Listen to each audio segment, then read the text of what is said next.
name's Alison, the online piano and the online violin tutor. So if you thought that little piece was impressive and you want to learn how to do it, I'm going to teach you exactly how to do it. It's super duper, super simple. It really just requires the most basic of skills, but the key to making it sound impressive is the speed. But once you know how to do it, it's just something that you can work on and something that you can just get your speed up and going with. So yeah, so it's just a little something that I've made up, something if you just want to sit and impress your friends with. There's a little piano and you sit down and play it, and you know, you just kind of knock this thing out and everybody's going to think you're a pro and everyone's going to think you're brilliant. But even if you can't play anything else other than that, you just kind of get up and walk off, don't you? But you know, if you just want a bit of fun, you just want to mess around, you just want to do something that's actually worthwhile. And not only that, it is a very good exercise for scales and arpeggios, if nothing else anyway. So yeah, if you want to learn how to do that, stay tuned and I will tell you. Essentially this is made up of 3 parts. It's made first up of an arpeggio,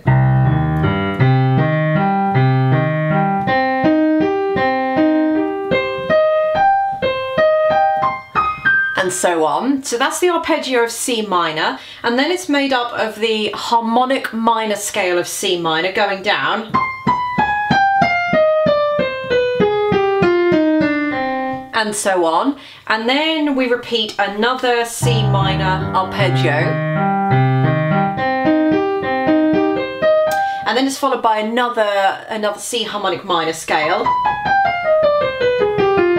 going down, and then we follow with some chords, so G major to C minor, and then a bit higher, G major to C minor. So going into detail then, so what I started with at the bottom was an octave C in the left hand. Now I actually did that an octave lower because I like the sound of that, but I can't actually get that in focus on camera, so I'm just using this one here as an example, but you can go right to the end of the piano, or depending on how big your piano is going to be, or your digital piano or whatever.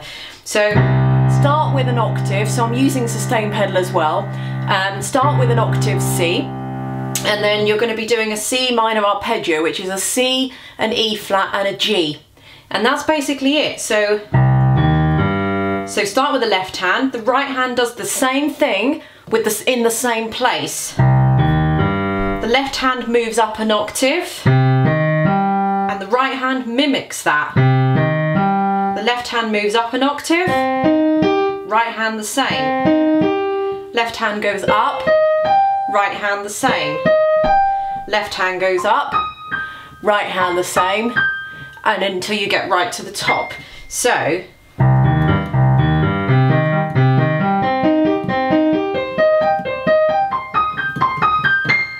okay, and that's when that leads, so you should be finishing on a top C, and then that's where that leads you into doing the harmonic minor scale,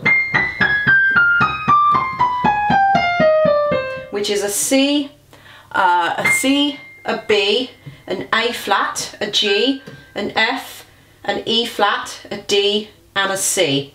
So I'll do that again.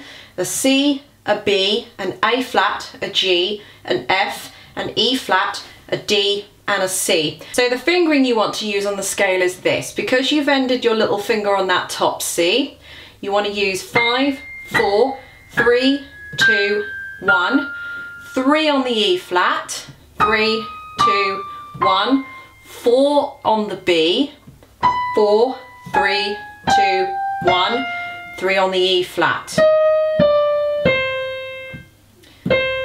4 on the B, 3 on the E flat.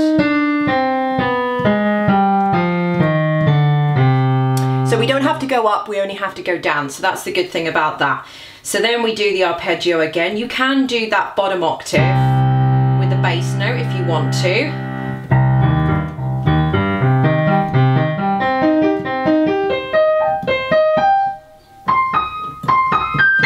Sorry, I've got tripod legs right in front of me here, so I'm having to just shift my hands around the tripod legs. Sorry about that.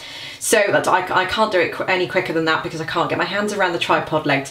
So you've started off with the octave C, you've done the arpeggio, the C minor arpeggio, C, E flat, G going up, and then you've done that harmonic minor scale going all the way down, and then you do the same arpeggio, going up and then, sorry,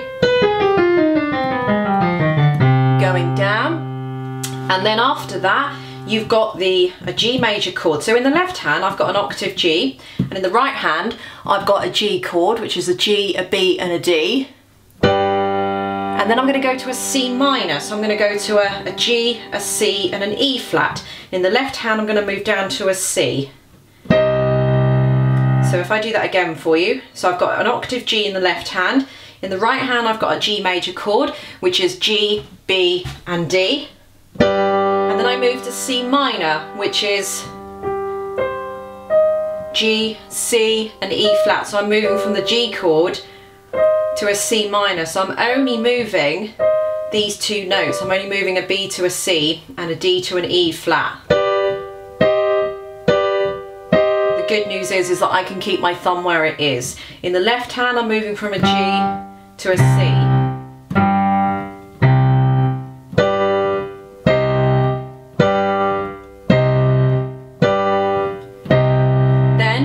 Are going to go outwards and I'm going to repeat the same thing. So, and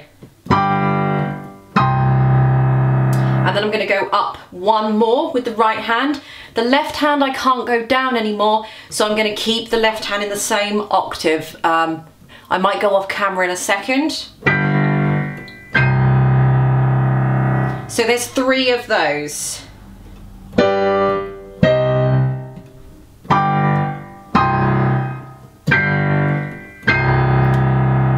So the right hand moves up, 1, 2, 3. The left hand does 1, and then it moves down an octave, and then it does, the third one stays in exactly the same place. So that's essentially it. Don't forget to use a sustain pedal at this point. It's up to you when you want to change it, but I wouldn't change it too often, otherwise you're going to lose kind of the whole effect, but I would at least change it once or twice. So yeah, so that's that. So it's very simple. It's just an arpeggio, C minor arpeggio, C, E flat, G, followed by the C harmonic minor scale down to about middle C or just below. Then it's another C, C minor arpeggio again, and then followed by exactly the same C harmonic scale, and then the G, G major to the C minor chord, G major to the C minor chord, G major to the C minor chord. So remember, the right hand starts around middle C, goes up to the next octave with the 2 chords, and goes up again. The left hand only goes down twice, and the third time you do that G to the C, you're staying in exactly the same place because you can't get any lower. So thanks very much for watching. I hope you enjoyed that little tutorial. Don't forget to thumbs up the video if you liked it, subscribe to my channel and all that kind of good stuff, and I shall see you in the next video.